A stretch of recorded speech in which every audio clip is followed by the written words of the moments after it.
अस्सलामु अलैकुम दोस्तों, रमज़ान का महीना शुरू हो चुका है और रोज़े रखना हर मुसलमान पर फ़र्ज़ है। लेकिन हमारे जहन में ये सवाल आता है कि रोज़ा कबूल हुआ या नहीं, यानी रोज़ा कबूल होने की क्या क्या निशानियां हैं। दोस्तों तो बने रहें इस वीडियो में आखिर तक। बस इस वीडियो को एक लाइक कर दें, हम आपको इसी वीडियो में सब कुछ बताने वाले हैं।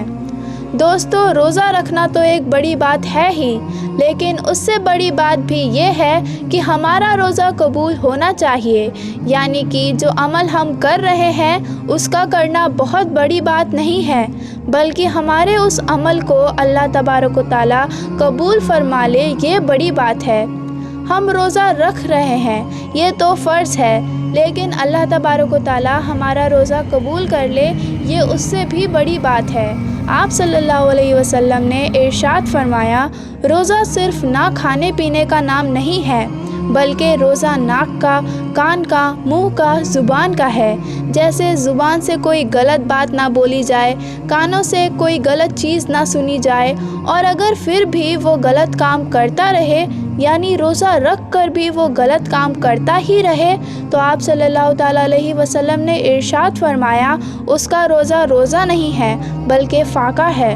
तो ऐसा रोज़ा तो अल्लाह तबारक व तआला कभी कबूल नहीं फरमाता। चलिए दोस्तों, जिस टॉपिक पर हमने वीडियो बनाया है उस टॉपिक की तरफ बढ़ते हैं। रोज़ा कबूल होने की 3 निशानियां हैं, हम आपको इस वीडियो में वही बताने वाले हैं। अगर आपका रोज़ा कबूल होगा तो कुछ ऐसी चीज़ें ज़ाहिर हो जाएगी जिससे आपको ये समझ आ जाएगा कि हमारे रोज़े को अल्लाह तबारक व तआला ने कबूल फरमा लिया है।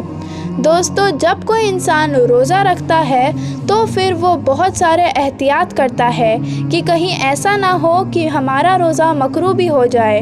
रोज़ा मकरूह होने से भी उसको डर लगता है, क्योंकि सबसे पहली बात तो उसने खाना पीना छोड़ दिया है, पान गुटखा खाने वाले ने वो खाना पीना छोड़ दिया है, तो वो सोच रहा होता है कि अब ऐसा ना हो कि हमारी छोटी सी गलती की वजह से हमारा रोज़ा बर्बाद ना हो जाए। और ये सोचना भी चाहिए, क्योंकि इसका जो सवाब है, जो क़यामत के दिन जब लोग आएंगे अपने अमाल लेकर, कोई नमाज लेकर आ रहा है, कोई रोज़ा लेकर आ रहा है, कोई ज़कात लेकर आ रहा है, कोई हज लेकर आ रहा है, अल्लाह तबारक व तआला के जो फ़रिश्ते होंगे वो उनको अज्र इनाम देना शुरू करेंगे। नमाजी को उसका इनाम मिल जाएगा, सदका देने वाले को उसका सिला मिल जाएगा, हज करने वाले को फ़रिश्ते उसका बदला और इनाम दे देंगे। फिर अब बारी आएगी रोज़ेदार की, तो फ़रिश्ते कहेंगे, मौला ये रोज़ेदार है जिन्होंने तेरे लिए रोज़ा रखा था, भूखे और प्यासे रहे थे, तो क्या इनको इसका अजर दे दिया जाए? तो अल्लाह ताला फरमाएंगे कि फ़रिश्ते पीछे हट जाओ, इसका रोज़ा खालिस मेरे लिए था और मैं खुद इसके रोज़े का अजर अता करूँगा। क्योंकि इंसान नमाज में दिखावा कर सकता है, सदका देने में दिखावा कर सकता है, लेकिन रोज़ा रखने में इंसान दिखावा नहीं कर सकता, क्योंकि वो खुद ही जान पाएगा। जैसे कहा जाता है कि कब्र का हाल मुर्दा ही जानता है, तो वो जो पूरा दिन चूँकि भूखा प्यासा है और ये करते हुए भी अपनी मेहनत मजदूरी कर रहा है, तो ये उसे ही पता है कि उसे कैसा महसूस हो रहा है, लेकिन फिर भी मुस्कुरा कर रहा है, खुश हो रहा है, फिर भी वो उसमें राज़ी है, तो अल्लाह तबारक व तआला क़यामत के दिन उनको अजर अता करेंगे। तो हमने इससे पहले भी बहुत सारी वीडियोस में ये बात कही कि जब भी हमारी इबादत यानी हमारी नमाज कबूल होती है अल्लाह ताला की बारगाह में, तो कौन सी निशानी नज़र आती है, यानी कैसे पता चलता है कि हमारी नमाज हुई है या नहीं। जैसे अगर आपने नमाज़ पढ़ी, मसलन आपने फ़जर की नमाज़ पढ़ी, फ़जर की नमाज़ पढ़ने के बाद आपने ज़ोहर की नमाज़ भी पढ़ ली, यानी आपको ज़ोहर पढ़ने की तौफ़ीक मिल गई, तो इस बात की निशानी है कि आपकी फ़जर की नमाज को अल्लाह तबारक व तआला ने कबूल फरमा लिया है।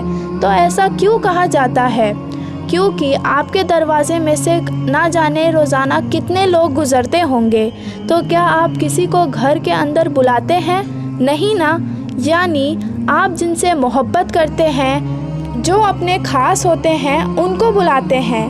اگر کوئی ایک بار آپ کے گھر آ گیا اور آپ کو اگر اس کا آنا بہت اچھا لگا، پھر آپ اسے پھر سے انوائٹ کریں گے کہ بھائی آ جاؤ، تھوڑی دیر بیٹھ لو، ہم باتیں کرتے ہیں، گفتگو کرتے ہیں۔ یعنی جب کسی انسان کا آپ کو کوئی کام اچھا لگتا ہے یا اس کا رویہ اچھا لگتا ہے تو آپ اسے بار بار اپنے پاس بیٹھانا چاہتے ہو، اس سے باتیں کرنا چاہتے ہو۔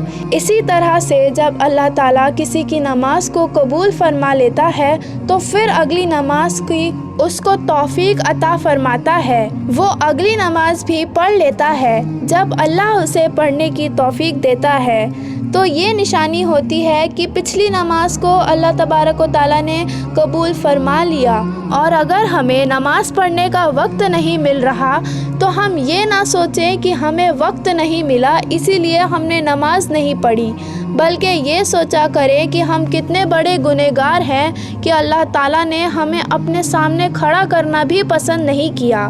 اسی طرح سے روزہ اگر ہم نے ایک روزہ رکھا، اس کے بعد ہم نے اگلا روزہ بھی رکھ لیا تو یہ اس بات کی نشانی ہو گئی کہ ہمارے پچھلے روزے کو اللہ تبارک و تعالیٰ نے قبول فرما لیا۔ لیکن اس کا مطلب یہ نہیں کہ آپ روزہ رکھ کر بھی غلط کام کر رہے ہو، جھگڑا کر رہے ہو، گالی گلوچ کر رہے ہو، جو نہیں دیکھنا چاہیے وہ دیکھ رہے ہو، جو نہیں سننا چاہیے وہ سن رہے ہو، یعنی وہ سارے کام آپ کر رہے ہو روزہ رکھ کر جن سے اللہ تعالیٰ نے روکا ہے، اور پھر آپ اپنی ہٹ کرمی میں روزہ رکھ رہے ہو کہ ہمیں تو روزہ رکھنا ہے، ہمیں تو پیاس نہیں لگتی ہے۔ تو میرے دوستو، اگر آپ کو پیاس لگتی نہیں ہے تو پھر آپ روزہ رکھ رہے ہو تو پھر آپ کے روزہ رکھنے کا کیا مطلب ہے؟ انسان کمزور ہے اور اللہ تعالیٰ کو یہی ادا تو پسند آتی ہے کہ دیکھو میرے بندے کو بھوک بھی لگ رہی ہے، پیاس بھی لگ رہی ہے، لیکن پھر بھی میرے لیے بھوکا ہے۔ انسان افطار کرنے کے لیے بیٹھتا ہے اور جیسے ہی اذان ہوتی ہے اور اذان ہونے سے پہلے اللہ فرشتوں سے فرماتا ہے کہ دیکھو میرے بندے کو، سامنے کھانا رکھا ہے، پانی بھی رکھا ہے، دیکھو اسے کوئی انسان بھی نہیں دیکھ رہا ہے، وہ تنہائی میں ہے۔ اے فرشتوں، اس کو بھوک لگی ہے، کھانا بھی اس کے سامنے ہے، لیکن یہ کھانا کیوں نہیں کھا رہا؟ تو فرشتے جواب دیتے ہیں کہ اے مولا، اس کو تیری محبت نے روک رکھا ہے۔ اللہ تعالیٰ اپنے فرشتوں سے فرماتا ہے کہ اس کے سامنے پانی رکھا ہے، یہ پانی کیوں نہیں پیتا؟ تو فرشتے فرماتے ہیں کہ اے مولا، اسے تیرے ڈر اور خوف نے روک رکھا ہے۔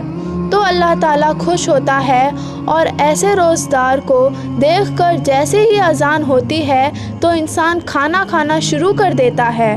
تو اللہ تعالیٰ فرماتا ہے دیکھو میں نے اجازت دے دی تو کس طرح وہ کھانا کھا رہا ہے۔ یہ ادا اللہ تعالیٰ کو بہت پسند ہوتی ہے۔ تو کسی انسان کا روزہ اللہ تعالیٰ قبول فرما لیتا ہے تو اس کو ذہنی سکون ملتا ہے، دل میں تقویت حاصل ہوتی ہے، اگلے روزے کی توفیق ملتی ہے۔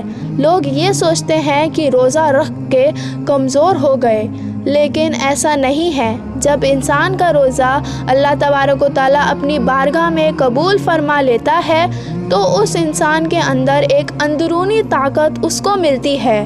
اگر اوپر سے وہ دکھ رہا ہوگا کمزور ہے، لیکن اندر سے اسے ایک طاقت اور قوت ملتی ہے، وہ بندہ خود محسوس کرنے لگتا ہے۔ یہ روزے کا کمال ہے، اسی لیے روزے کو ہرگز مس نہیں کرنا چاہیے۔ آپ صلی اللہ علیہ وسلم نے ارشاد فرمایا، جس نے ایک روزہ بغیر بیماری یا بغیر مجبوری کے چھوڑ دیا تو پھر ساری زندگی بھر بھی اگر وہ روزے رکھے گا تو اس کا پورا حق ادا نہیں ہو سکتا ہے۔ آپ صلی اللہ تعالیٰ علیہ وسلم نے ارشاد فرمایا کہ روزے دار قیامت کے دن عرش کے سائے کے نیچے کھاتا پیتا مسکراتا ہوگا اور بے روزے دار حساب و کتاب میں مبتلا ہوگا۔ دوستو، ہم امید کرتے ہیں آپ کو آج کی یہ ویڈیو پسند آئی ہوگی۔ ایسی اور ویڈیو کے لیے ہمارے چینل کو سبسکرائب کریں۔